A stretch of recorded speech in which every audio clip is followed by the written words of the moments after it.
¿Nos podemos hacer una idea de lo que significa derrocar una de las dictaduras más antiguas de Europa en un solo día y prácticamente sin disparar una sola bala? Pues aunque suene a película, es exactamente lo que pasó en Portugal en un día que, cambió su historia para siempre.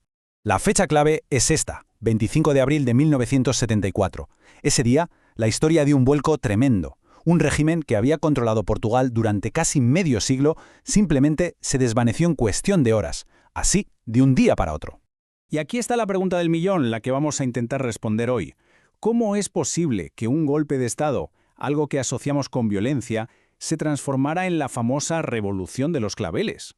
O sea, ¿qué llevó a la gente a la calle a poner flores en los fusiles de los soldados? Para entender la explosión de alegría de ese día, primero tenemos que entender las décadas de opresión que la precedieron. Hay que ponerse en situación. Hablemos del Estado Nuevo. Este fue el nombre que recibió la dictadura de partido único que, bajo la mano de hierro de António de Oliveira Salazar, controló cada mínimo aspecto de la vida portuguesa durante casi 50 años. Y ¿cómo se sostenía este régimen? Pues sobre unos pilares muy claros.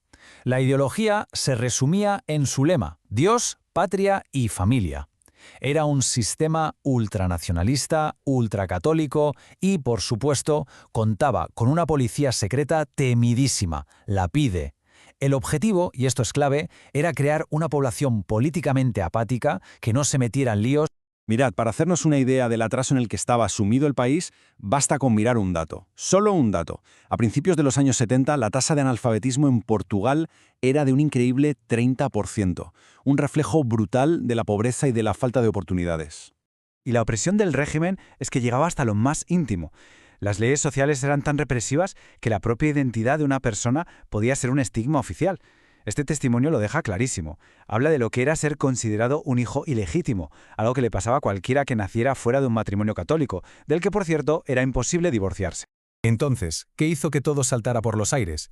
Pues el mayor catalizador fue algo que el propio régimen creó pero no pudo controlar: sus guerras coloniales. Unas guerras que terminaron volviendo a su propio ejército en su contra. Es que en los años 70 Portugal era un completo anacronismo. O sea, mientras el resto de Europa ya había dejado atrás sus imperios, el Estado Novo se aferraba con uñas y dientes a sus colonias, llegando a redefinirlas como provincias de ultramar, para negar la realidad de la descolonización. El coste de mantener esa ficción era inmenso. El país estaba metido hasta el cuello en 3 guerras a la vez en África. Los jóvenes estaban obligados a hacer un servicio militar de 4 años, y casi la mitad del presupuesto nacional se iba directamente a mantener un conflicto que no tenía fin. Y esta fue la epifanía, el momento de claridad que lo cambió todo para uno de los actores clave, el capitán Vasco Lorenzo. Allí, en el campo de batalla, llegó a una conclusión que lo enfrentaría a su propio gobierno. Esta guerra es injusta, no tiene sentido, y no puedo seguir luchando en ella. Y claro, esta desilusión se extendió como la pólvora entre los mandos intermedios del ejército. Y así, en secreto, un grupo de jóvenes capitanes empezó a conspirar. El objetivo: derrocar al gobierno. El plan que trazaron fue, la verdad, una genialidad. Crearon el movimiento de las Fuerzas Armadas, el MFA, y diseñaron una operación militar precisa. Pero, ¿cómo la ponían en marcha sin alertar a la PIDE? Pues usando 2 canciones populares en la radio como señales secretas. La primera, para poner a todo el mundo en alerta.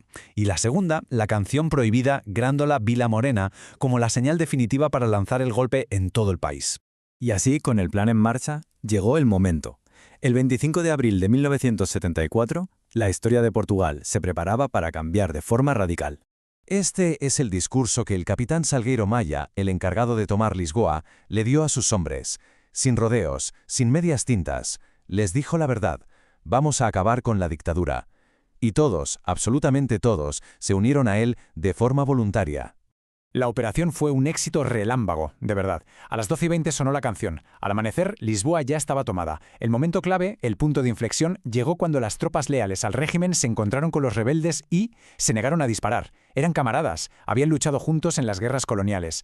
A partir de ahí, la gente se echó a la calle, pero no con miedo, sino con una alegría desbordante. Les ofrecían claveles a los soldados y ellos los ponían en sus fusiles, dándole el nombre a la revolución. Por la tarde, el dictador Marcelo Caetano se rindió. Fin de la historia. Pero, y esto es importante recordarlo, a pesar de esa atmósfera casi festiva, el día no terminó sin tragedia. En un último acto de brutalidad, la policía secreta, la PIDE, disparó desde su cuartel general contra la multitud que se había congregado fuera. Mataron a 4 personas. Fueron los últimos mártires de la dictadura. Con la dictadura ya en el suelo empezaba lo más difícil, construir una democracia desde sus cenizas. Claro, ese vacío de poder generó una lucha intensa por definir el futuro de Portugal. Por un lado tenías al general Spínola, de derechas, que buscaba una transición controlada. En el centro, los capitanes del MFA, que querían una democracia plena y la descolonización. Y en la izquierda, pues facciones radicales que soñaban con una revolución socialista. Pero al final, ¿qué quería la gente? Las primeras elecciones libres en 50 años, celebradas justo un año después de la Revolución, lo dejaron meridianamente claro. Una participación masiva del 95% dio una victoria contundente al Partido Socialista, muy por delante del Partido Comunista. El mensaje era inequívoco: el pueblo portugués quería democracia, no otra forma de autoritarismo.